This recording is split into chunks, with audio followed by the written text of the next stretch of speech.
acting weird when we met at the Sub-Zero's festival. And... Dunyarzad, did you save her? It's a really long story. We shouldn't disturb her. Her consciousness is still weakened. Let's chat somewhere else. How about by the Traveler's favorite bench?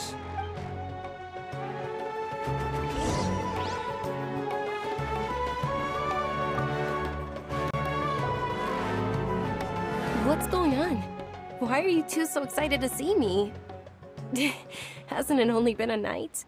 It's actually been much longer than that. Oh? Strange. Was I really asleep that long?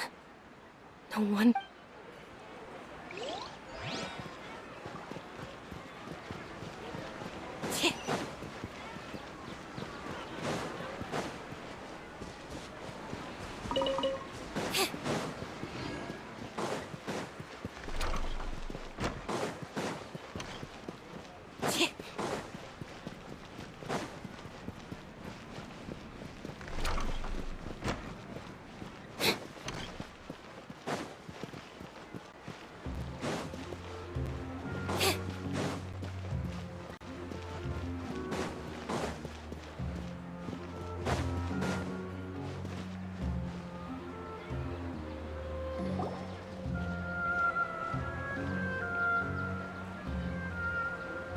Let's talk about Dunyarzad first.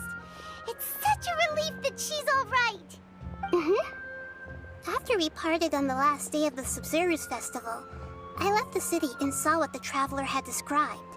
Among the countless dreams, I found one that was growing fainter and fainter. This proved my suspicion. Once Dunyarzad could no longer bear the Akasha harvesting her dreams, her consciousness began to dissipate. But this also meant it escaped the Akasha's control. Such a small fragment of consciousness can't last for very long, though. It will return to its original dream, where both will gradually fade until they completely disappear. I used all the power I had to keep her dying dream alive as long as possible, but it still wouldn't have lasted for much longer if it hadn't been for you two breaking the samsara. So it looks like we did manage to save Dunyarzad in the end. And not a moment too soon. Huh? Why are you two smiling so happily? I thought you'd be so moved that you'd start crying. I need to spend more time observing human emotions. Both are fine. Everyone reacts differently. All right. You two must have a lot of other questions for me, right? After all, you saved my faithful believer. As your reward, I will answer any and all questions. At the Avidia forest, there was this incense that made the Traveler fall unconscious and dream of a huge tree and a red sky. You also heard someone's voice, right? It said world and forget me. Yeah, so you do know! We've been wanting to ask you what that was about, and if the red sky was related to Khaenri'ah. It seems like the Traveler established a connection to Irminsul. That was a message left by Greater Lord Rukkhadevata's residual consciousness in Irminsul. Perhaps her last memory before she died. As you two probably know, Greater Lord Rukkhadevata disappeared after the disaster in Khaenri'ah. The timings of these events do line up, so your suspicions are reasonable. A message from Greater Lord Rukkhadevata? We thought it was from King Deshret. King Deshret? That god who died even longer ago? Some present-day desert dwellers still worship him. You probably just heard some of their conspiracies. Okay, so what does the message mean? I still haven't managed to decipher it. Even the Akasha isn't currently capable of doing that.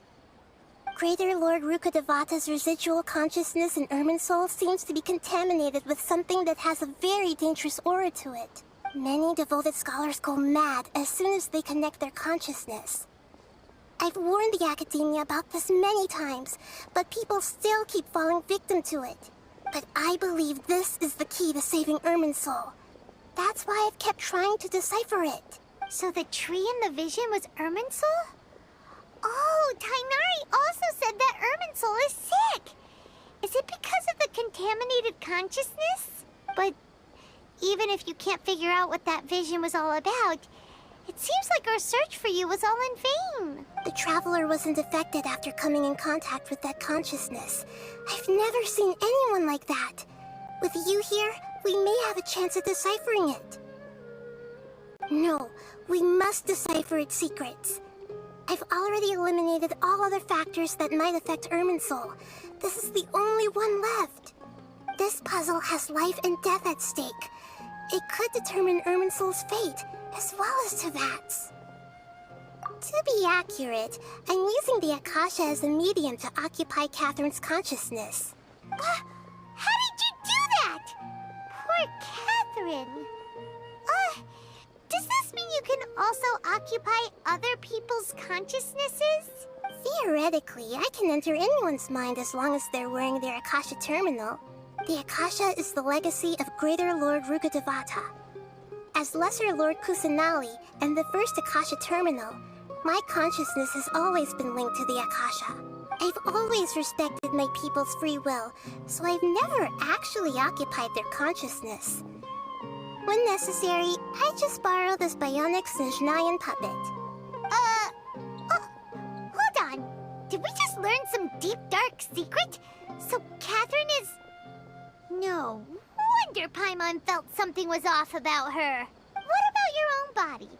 Why do you need to borrow other people's? Don't you live in the sanctuary of Surasthana? That story begins a long time ago. After Greater Lord Rukkhadevata disappeared, the sages found my newly born self and took me back to Sumeru. At that time, I was young and weak. The sages kept me in the sanctuary of Surasthana, ostensibly for the sake of protecting me. But I've hardly heard from them since. However, I do understand that they had hoped to find Greater Lord Rukkhadevata instead of me, a symbol of her passing. So, the sages basically put their new Archon under house arrest? How dare they! Why don't you teach them a lesson, Nahida? In some ways, they aren't wrong. Greater Lord Rukkhadevata was omniscient and omnipotent. Even after her death, the Akasha is still empowering this nation. And I'm still really far away from being able to call myself the God of Wisdom. Moreover, the Academia is also more proficient at governing this country. Yeah, you got a lot of believers. Just look at the Sub-Zero's festival. Everyone who showed up truly loves you. Thank you for the kind words. But I honestly don't need physical freedom as long as I can connect my consciousness to the Akasha. Trying to find a way to save Irminsul is my life's mission and top priority. I will work on that, and try to live up to being a deity in the meantime. Every once in a while, I will also take up the duties of the God of Wisdom and enlighten a lost soul here and there. Doing all that should be enough. There has never been any big problems with the Academia's governance of Sumeru. This is the first time I've seen them step out of line. I wonder what caused them to go down this path, and what they hope to achieve. Even though the city's residents haven't noticed anything strange, if the Traveler hadn't broken the Sub-Zero samsara, the situation could have become dire. I tried to do some investigating in the Akasha, but I couldn't find anything suspicious.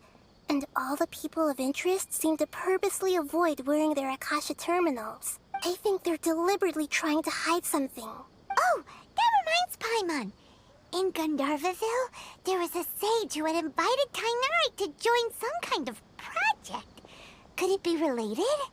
Regardless, I need to first investigate the sage's motives, make things right, and punish them if needed. But I'll have to be discreet, or they'll see me coming.